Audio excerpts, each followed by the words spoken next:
The medical examiner's office has officially ruled the sudden death of 3 people inside a westside home as carbon monoxide poisoning.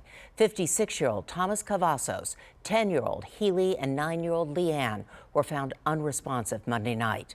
Eyewitness News reporter Jaleesa Irizarry spoke to the family, grieving over this horrific loss, and shares with us how you can help.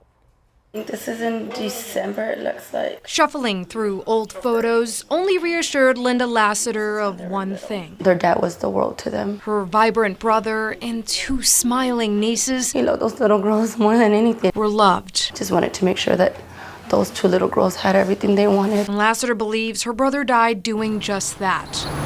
On Tuesday, police were called to a home on Evandale where Thomas, Leann, and Healy Cavazos were found unresponsive. The homeowner and family friend told police Cavazos and his girls were living there and electricity had been cut from the home on Friday. When fire crews arrived, they detected high levels of carbon monoxide inside. There's a generator that was inside the home.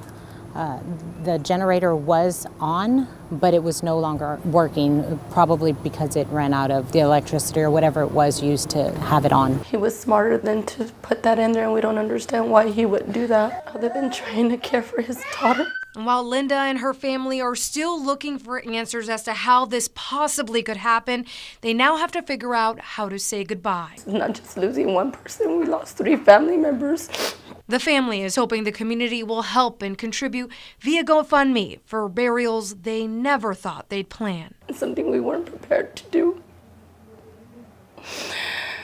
We didn't get to say goodbye. Just a lot of heartache right now, and we just need our prayers most of all for our family. Jaleesa Irizarry, KENS 5 Eyewitness News. Generators give off carbon monoxide, which is colorless, odorless, and very deadly. Safety experts warn never run a generator indoors. And they're not safe to run under a porch or in your garage either, because the carbon monoxide they get off can still seep into your home. Even keeping your garage door open won't create enough ventilation to keep the dangerous fumes away.